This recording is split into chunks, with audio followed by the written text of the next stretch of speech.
दोस्तों, मैं हूं सर्वेश यादव और स्वागत है आपका जीएस एक्सपर्ट हब के ऑफिशियल यूट्यूब चैनल पर। दोस्तों, आज का जो टॉपिक है वो भारतीय इतिहास की श्रृंखला से है। आपने एग्जामिनेशन दिया होगा तो आप देखते रहे होंगे कि प्राचीन भारत व मध्यकालीन भारत में जो महत्वपूर्ण युद्ध हुए उनके दिनांक से या फिर विजेता कौन हुआ उन युद्धों का, इन सबसे प्रश्न पूछे जा चुके हैं। तो मैं ऐसे ही टॉपिक को आपके सामने लेके आया हूं जो आपके एग्जामिनेशंस के लिए बहुत ही महत्वपूर्ण है।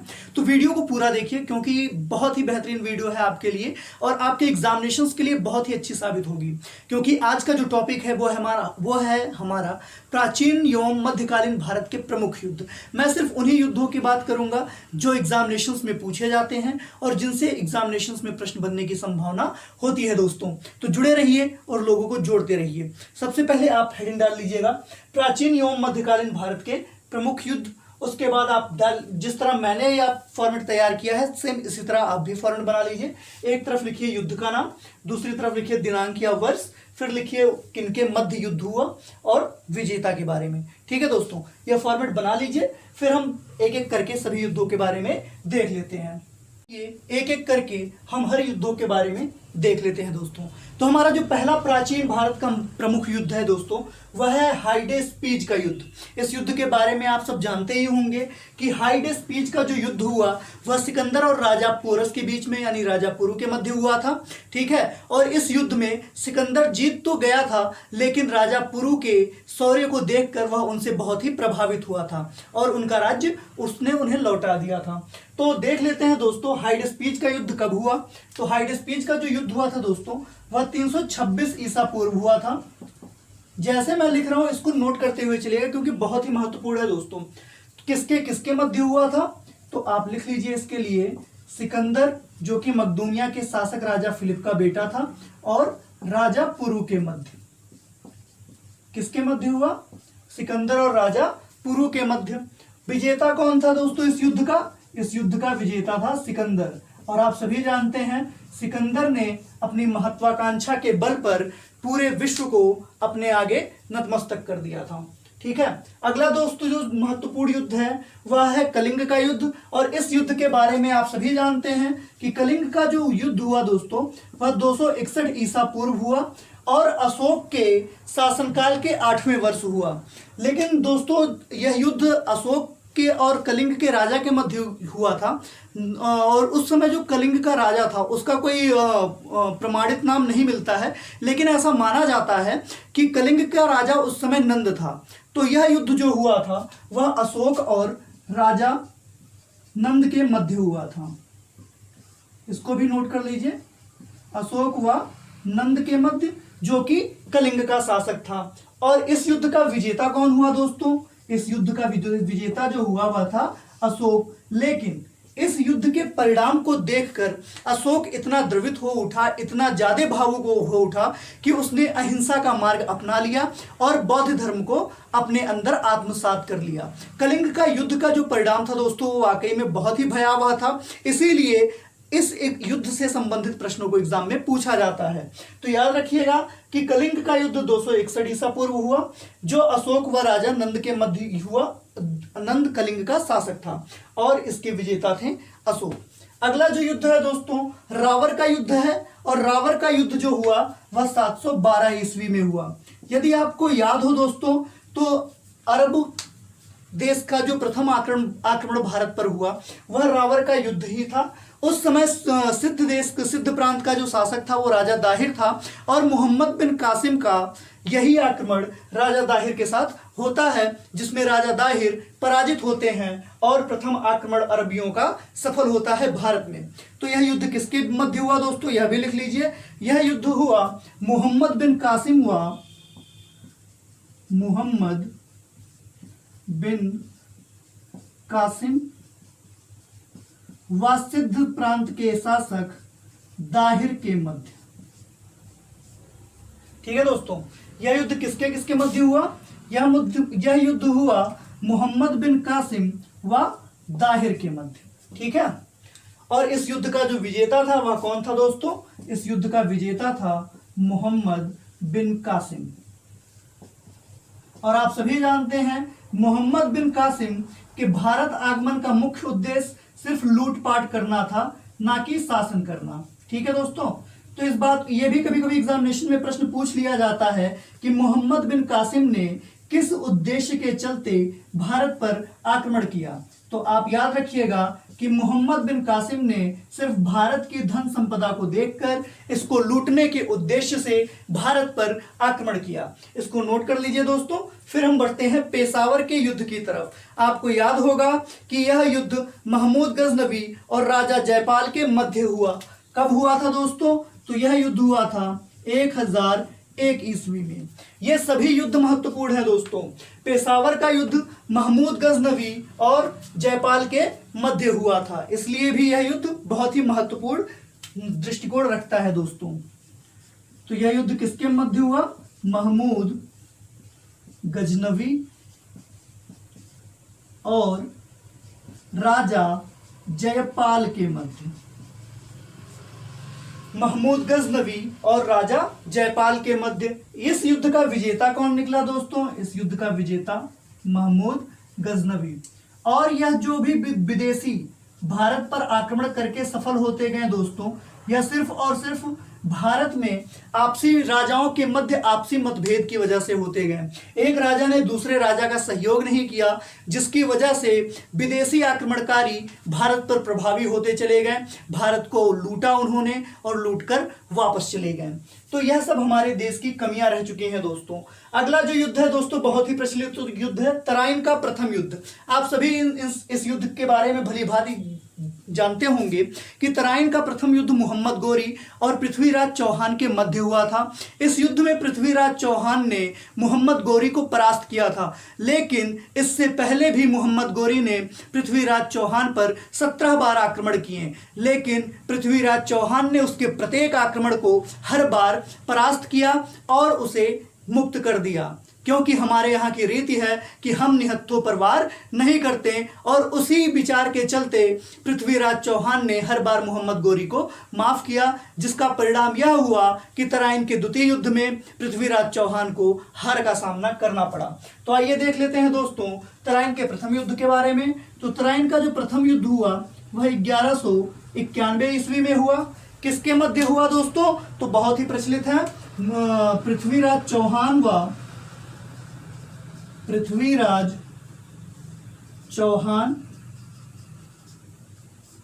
व मोहम्मद गौरी के मध्य।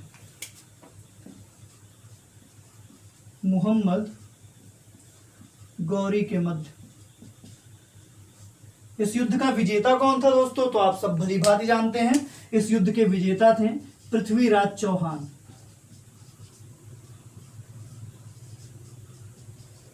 नोट कर लीजिए। फिर हम बढ़ते हैं तराइन के द्वितीय युद्ध की तरफ, जो कि बहुत ही प्रचलित मुद्दा रहा है दोस्तों। तराइन का द्वितीय युद्ध कब हुआ?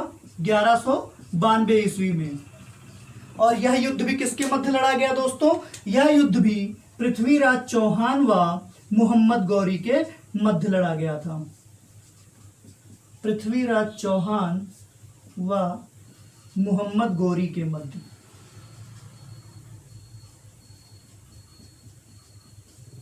और इस युद्ध का जो विजेता हुआ दोस्तों, वह दुर्भाग्य से मोहम्मद गौरी हो गया।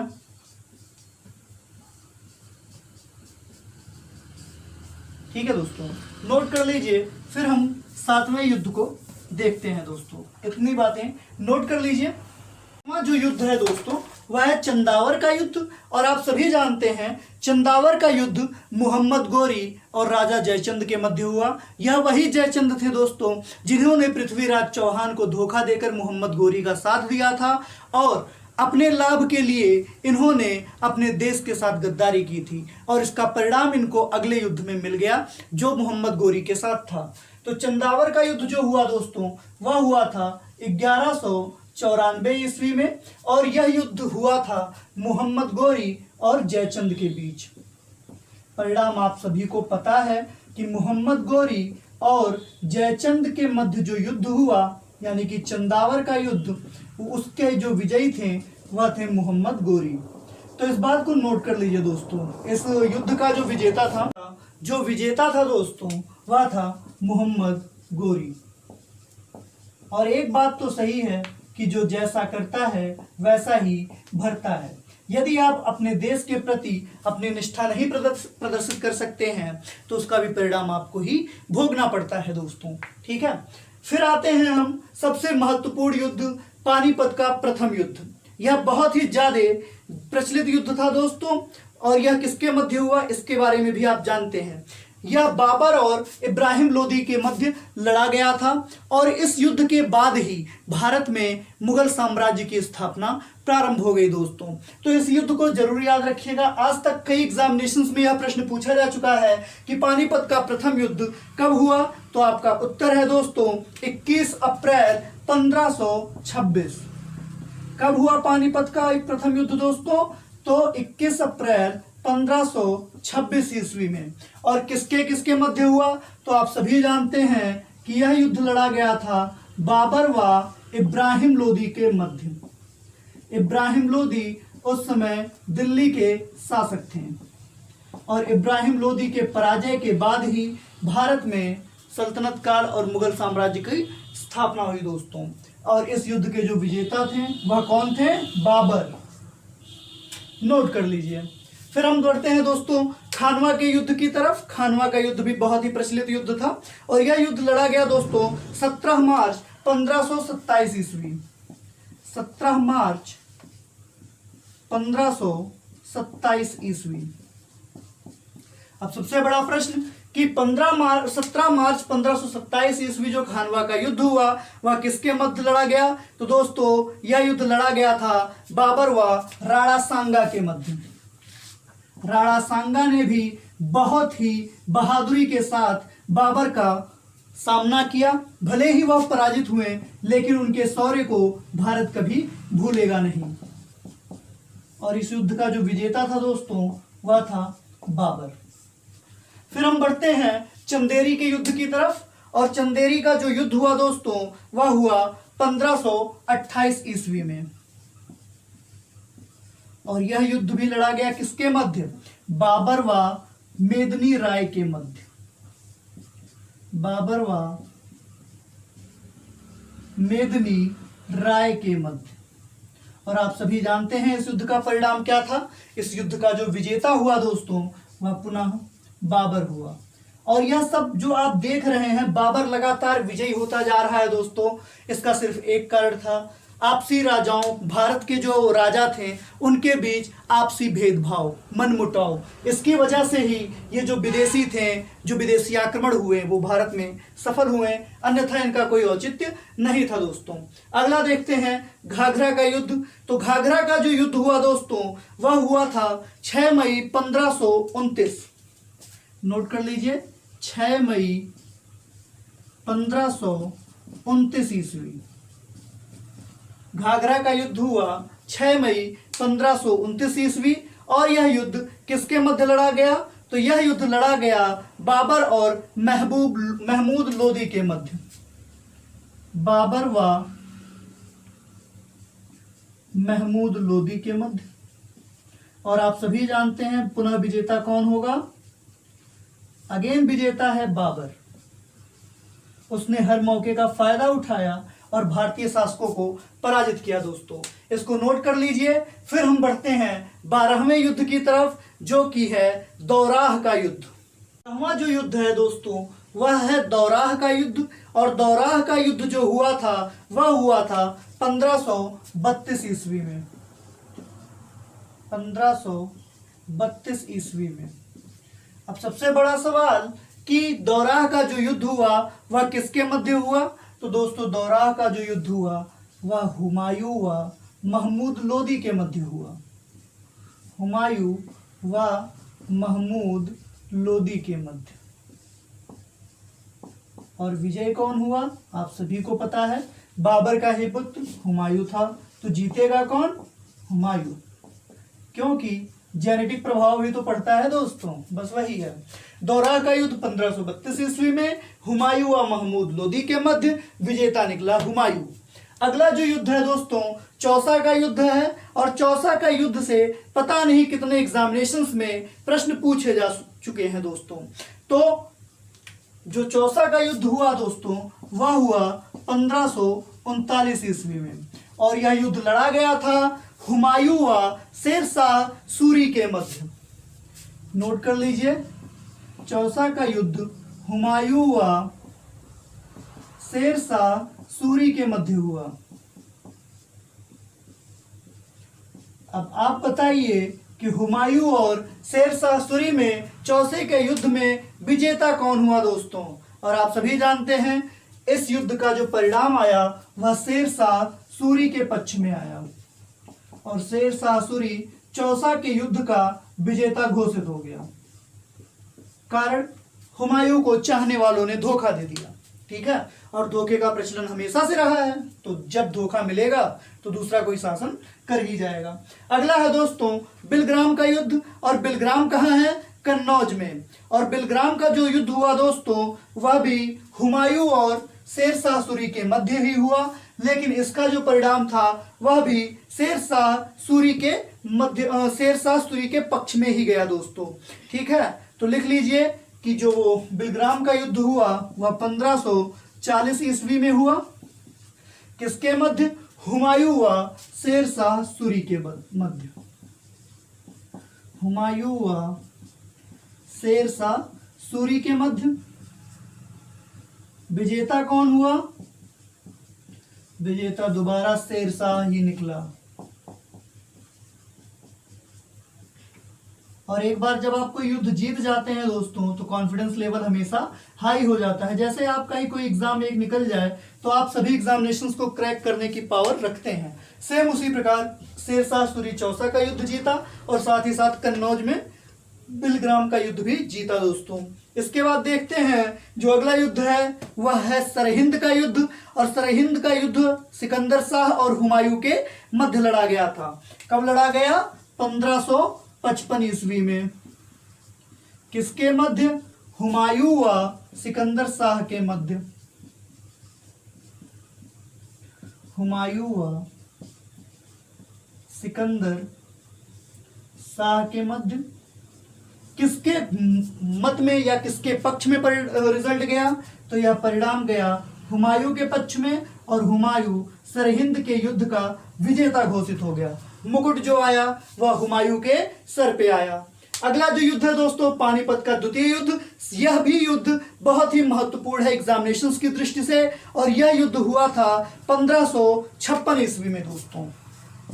इसको इंपॉर्टेंट कर लीजिए, पूछा जा चुका है क्योंकि यह युद्ध लड़ा गया था अकबर और हेमचंद के बीच, जिसको हम राजा हेमू के नाम से जानते हैं।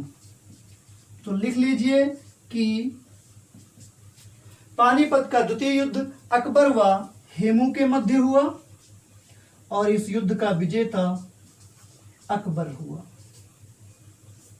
नोट कर लीजिए। फिर हम बढ़ते हैं अपने अगले युद्ध की तरफ, जिसको हम कहते हैं दोस्तों हल्दी घाटी का युद्ध। हल्दी घाटी का जो युद्ध हुआ दोस्तों वह हुआ 1576 ईस्वी में। आप सभी जानते हैं बहुत चर्चित युद्ध रहा यह। हल्दी घाटी का जो युद्ध हुआ दोस्तों वह किसके मध्य लड़ा गया? तो यह लड़ा गया था मुगल सेनापति मान सिंह व राणा प्रताप के मध्य।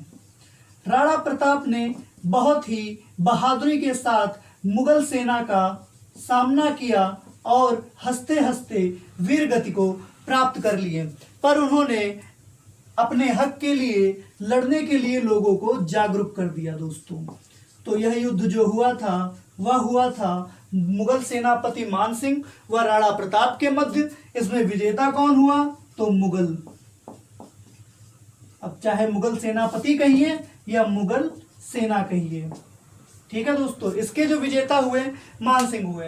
अगला जो युद्ध है दोस्तों वह असीरगढ़ का युद्ध है और असीरगढ़ का युद्ध अकबर व मियां बहादुर के मध्य लड़ा गया था। कब लड़ा गया? 1601 ईस्वी में। किसके मध्य? अकबर।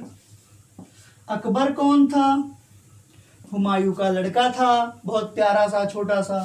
अकबर और मियां बहादुर के मध्य, मियां साहब बहादुर, ठीक है, नोट कर लीजिए। मियां बहादुर के मध्य। जीता कौन? जब पापा इनके कलाकार थे तो बच्चा भी कलाकार होगा, यानी कि विजेता अकबर हुए दोस्तों। लेकिन एक बात जो आपको ध्यान देने लायक है वह यह है कि असीरगढ़ का युद्ध अकबर का अंतिम सैन्य अभियान था। इसके बाद अकबर ने कोई अन्य सैन्य अभियान नहीं किया। तो असीरगढ़ का युद्ध अकबर के जीवन काल का अंतिम सैन्य अभियान था, जो कि 1601 ईस्वी में मियां बहादुर के मध्य हुआ। दोस्तों, अगला युद्ध है धर्मत का युद्ध, और धर्मत का युद्ध हुआ 1658 ईस्वी में, और तब तक अकबर की मृत्यु हो चुकी थी। तो बात यह होता है कि यह युद्ध किसके मध्य हुआ? तो धर्मत का युद्ध उनके ही पुत्रों के मध्य हुआ, औरंगजेब और दारा सिकोह के मध्य। औरंगजेब को आप एंड कलर पॉकेट भी बुलाते हैं दोस्तों, समझने के लिए, अपने अपने समझने का विषय है। औरंगजेब और दारा सिकोह के मध्य, और इसके जो विजेता हुए आप समझ सकते हैं, सबसे कट्टरपंथी शासक औरंगजेब। इस युद्ध का जो निर्णय गया वह औरंगजेब के पक्ष में गया, यानी कि औरंगजेब विजेता घोषित हो गए। IPL 2020 क्रैक कर गया है, ठीक है, लिख लीजिए औरंगजेब। अगला युद्ध देखते हैं दोस्तों। तो अगला युद्ध है सामूगढ़ का युद्ध, और सामूगढ़ का युद्ध भी 1658 ईस्वी में ही लड़ा गया। और सबसे बड़ी बात, यह युद्ध भी औरंगजेब व दारा सिकोह के मध्य ही लड़ा गया। औरंगजेब व दारा सिकोह के मध्य। और आप सभी जानते हैं जीतेगा कौन? वही जो अपने उसूलों पे खरा होगा, यानी कि औरंगजेब। तो दोस्तों, अभी तक आपने प्राचीन व मध्यकालीन भारत के 20 प्रमुख युद्ध पढ़े, जो आपके आने वाले एग्जामिनेशंस के लिए बहुत ही महत्वपूर्ण साबित होंगे दोस्तों।